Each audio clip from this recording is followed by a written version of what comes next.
Bonjour à tous, c'est Ariel Storm. Alors, euh, on se trouve pour le bilan météorologique de l'été 2022 et aussi du mois d'août 2022. Alors, on sait déjà qu'on a eu de la chaleur, bien sûr, sur tout le long de l'été. On a, grâce à un blocage d'anticyclone qui faisait remonter de la chaleur par le sud et du Maghreb, du coup, qui donnait des fortes chaleurs, surtout vers le sud.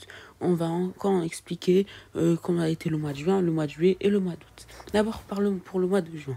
Alors, le mois de juin était quand même un mois qui était orageux. On était parfois des orages qui ont été très électriques, surtout entre l'Est et le Massif central. On a eu des cumuls de pluie qui ont été énormes, parfois pour le mois de juin. On a aussi une canicule qui a été aussi qui a été très forte entre le 14 et le 21 juin. Des fois avec des records, par exemple, comme on a jusqu'à 43,4 degrés en juin, donc pendant la canicule de juin, qui, qui était une canicule entre le sud-ouest et la Manche, et aussi le Massif central jusqu'en Ile-de-France. En fait, ça a touché tout le pays. Mais c'est surtout le sud-ouest, centre-ouest et Massif central qui ont été le plus touchés par cette canicule de juin. Et après, on a eu la fraîcheur en fin juin, mais qui n'a pas duré. Parce que c'était encore le retour de la sécheresse qui a repris ce mois de juillet. Donc d'ici le 1er juillet, ça a repris. Et donc du coup, on a eu un excédent thermique de juin de plus 2,8 degrés. Donc par rapport à la période 1980 à 2010. Par contre, un déficit de précipitation de 80... j'ai inversé juillet. Non, un excédent de 42%. De 41% si vous voulez, mais en tout cas, on a été un mois de juin qui était beaucoup plus humide. En fait, j'ai inversé juillet. Je comprends pas pourquoi. Mais juillet, on a quand même eu un déficit de 85%. On avait vraiment très peu de pluie. Ce mois de juillet, on a eu jusqu'à 7,6 mm en tout, au moins cumulé sur la France. C'est rien du tout. Avec un excédent thermique de plus de 2,6 degrés.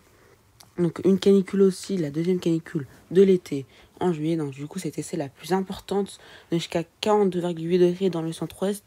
On a aussi des records vers le centre-ouest, vers l'ouest aussi. Par exemple, à Brest, on a jusqu'à 40 degrés en juillet.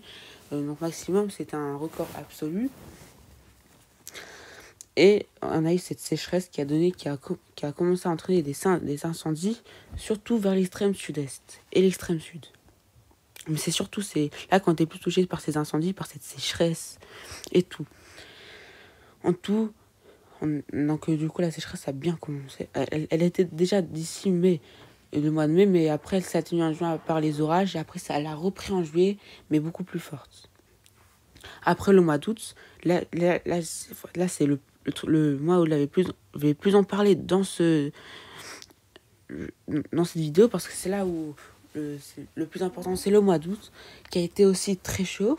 Un excédent thermique de plus 3,1 degrés, avec un déficit de 46%. Malgré les orages qu'on a eu, ça a un peu sauvé le déficit, mais par exemple, vers la Méditerranée, avec cet épisode de forte pluie qu'on a eu entre le 16 et le 18 août, donc ça fait sauver le déficit. On a eu des orages vers le 14 et le 19 août, je pense. Oui, c'est ça. Mais on a encore une canicule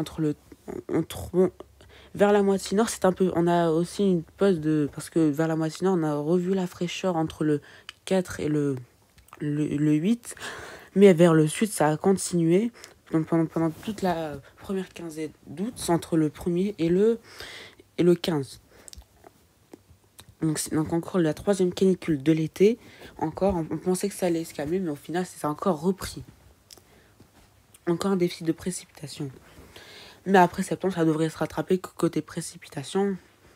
Température, ça va commencer à baisser, ça devrait un peu se rattraper parce que le mois d'août, c'était le mois le plus chaud de l'été.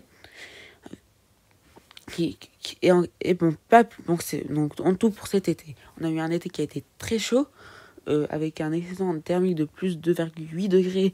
Du coup, un été qui a été très chaud. Par contre, qui a été vraiment très sec. On a eu un déficit de 30% en tout sur l'été, mais vraiment la sécheresse. Mais là, le déficit a été plus prononcé, c'était dans l'extrême sud-est. Malgré cet épisode de forte pluie qu'on a eu en mois d'août, ça n'a pas empêché c'est pas ça qui a tenu la sécheresse pendant tout l'été. Ça a tenu un peu, mais pas pour longtemps. Parce qu'elle a repris vers la fin août. Elle devrait se terminer durant l'automne. On verra d'ici là. En tout cas, on a eu un été qui a été quand même très chaud. Donc un excédent qui a été plus prononcé vers la France, surtout le mois d'août, surtout vers le sud-ouest, surtout vers le centre-ouest. On a eu un excédent de 4 degrés. C'était quasiment 4 degrés, c'était aussi jamais vu. Parce que dans le centre-ouest, on ne peut pas avoir l'air normal. Normalement, c'est pour le centre-ouest, en été, c'est 22. Ben, on a eu des fois jusqu'à 40 degrés en juillet. C'était exceptionnel. Bon, on verra pour l'automne. Je verrai pour l'automne aussi parce que aujourd'hui c'est le premier jour de l'automne météorologique. Et aussi parce que le premier jour de l'automne du calendrier c'est le 22 septembre. On verra pour l'automne parce que l'automne, peut-être que la sécheresse pourra s'atténuer, voire se terminer complètement. Peut-être pourrait se terminer complètement vers le mois de novembre, décembre, après le retour des perturbations vers début octobre. Peut-être la sécheresse pourrait se terminer. On espère tous. Donc c'est bon pour ce bilan météo. On se retrouve plus tard pour une nouvelle vidéo. Peut-être demain pourrons parler de cet épisode de forte pluie qui va arriver dans l'extrême sud-est pour ce week-end. En tout cas, ça a l'air de se confirmer par certains modèles. Allez, ciao!